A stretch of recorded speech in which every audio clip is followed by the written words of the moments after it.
Now the thing is hotspots. Hotspots by the term, what do you understand? Hotspot मतलब क्या हो सकता है? Populated place which is very famous. A place partially correct.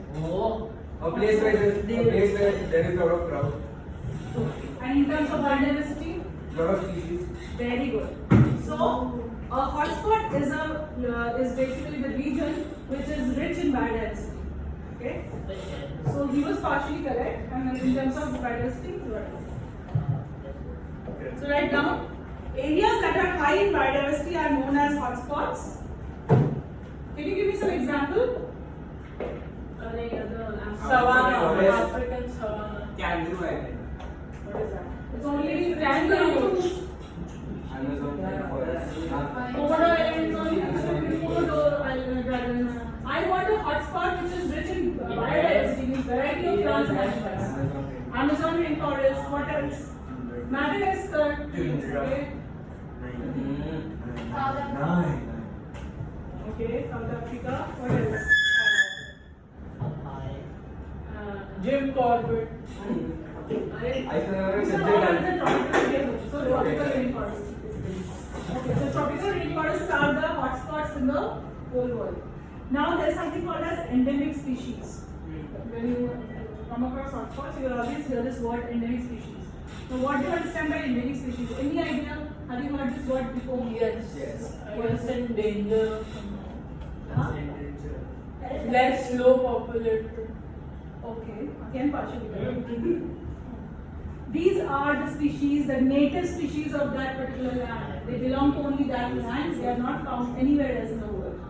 Alright? Now, endemic species, examples, can you give me one or two?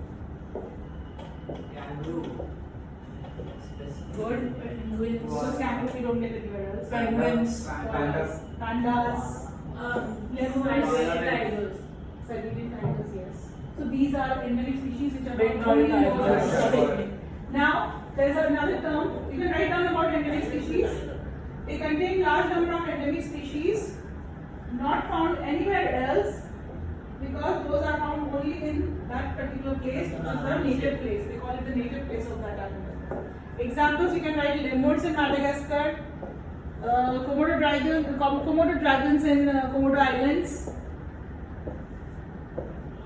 Then, whatever examples you gave just now, pandas, kangaroos, koala bears, these are all your endemic species.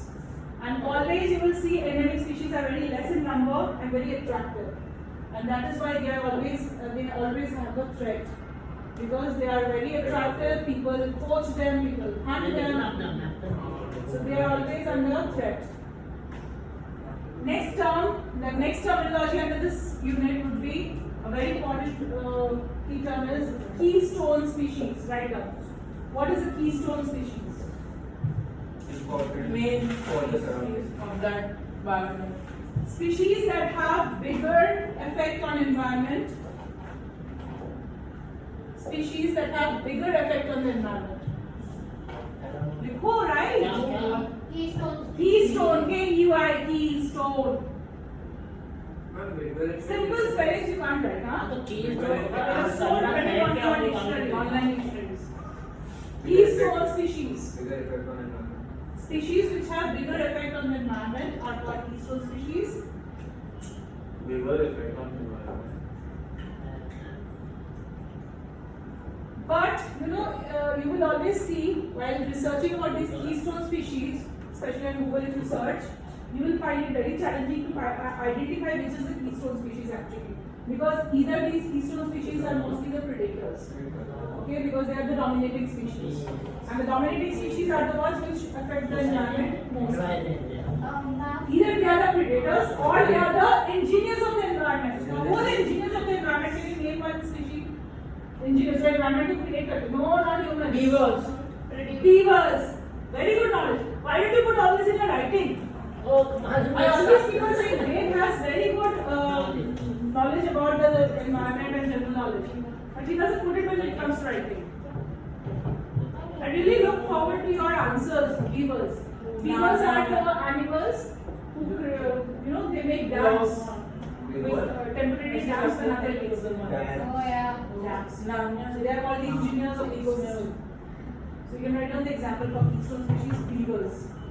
And in bracket you can write engineers of the ecosystem. You can get this phrase in your exam paper and don't get confused. They might ask you about beavers, but not a direct question. They can ask you. They are keystone species.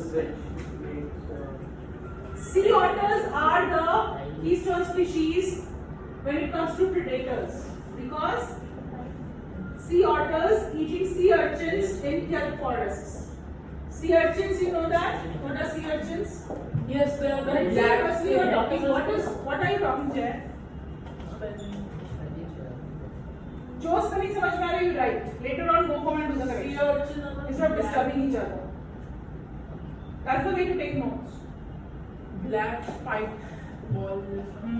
These are sea creatures, sea urchins, and they are found in the kelp forest. Those are like kelp is a kind of aquatic plant where they are found in those kelp forests. And beavers, they make dams of the streams in such a way to make it a swampy. They make the land swampy, so that swamp-loving species can move into it. So there are many insects and many organisms that dwell in the swamp. So these beavers, they make dams for those and make the stream water swampy, so that these animals and organisms can grow in there. So beavers are the keystone species under the engineers of the ecosystem category, and predators category में you can write down the example of sea otters. Alright? Do like plants come in keystone species? Yeah, there are many plants also. वो trap करते हैं Venus flytrap. ऐसा नुकसान trap से Venus like insectivorous plants. No, keystone species. Keystone species means which causes, which brings a lot of change in the environment. उनकी वजह से बहुत change आ रहा है environment में. Aloe vera, those which give more oxygen. And that We'll snake have to look for plant. example. So we'll look online. You also search. I also find out. Those plants are examples at present I don't have.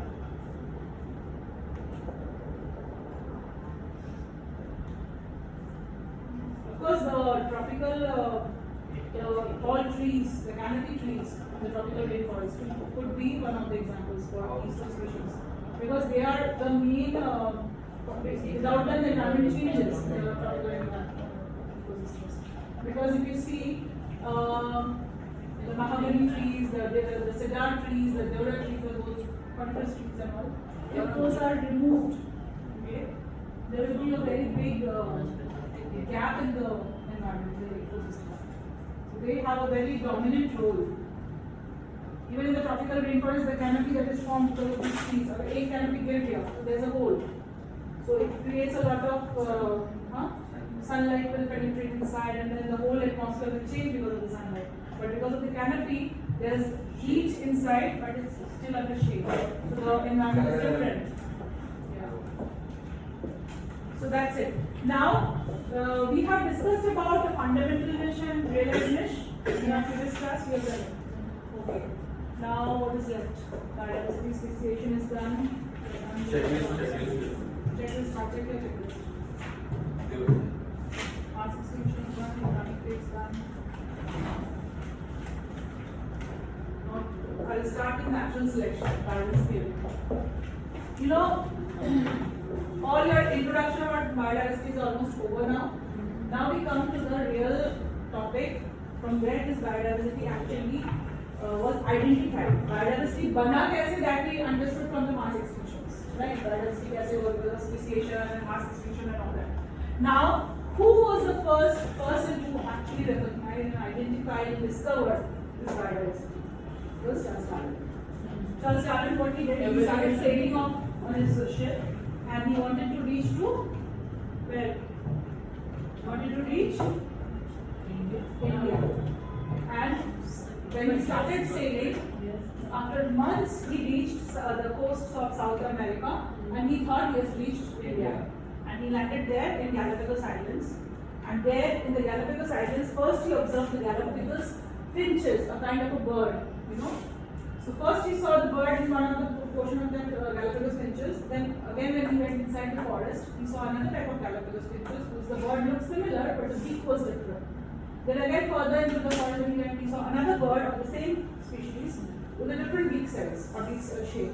So then he started realizing and started analyzing that okay, the animal is same, the bird is same, but the beak size is different, the beak shape is different. So that could be because of adaptation.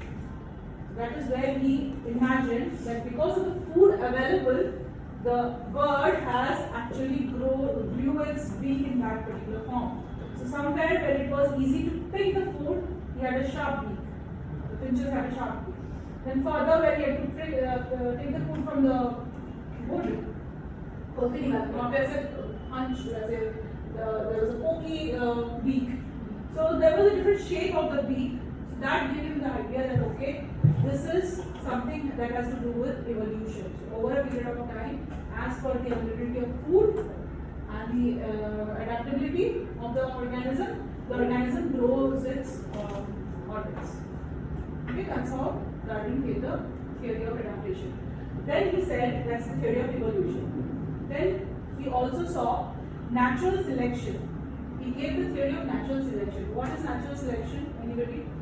Well, I've read in bio in previous years. Natural selection of Charles Darwin theory. What is that? I guess that species.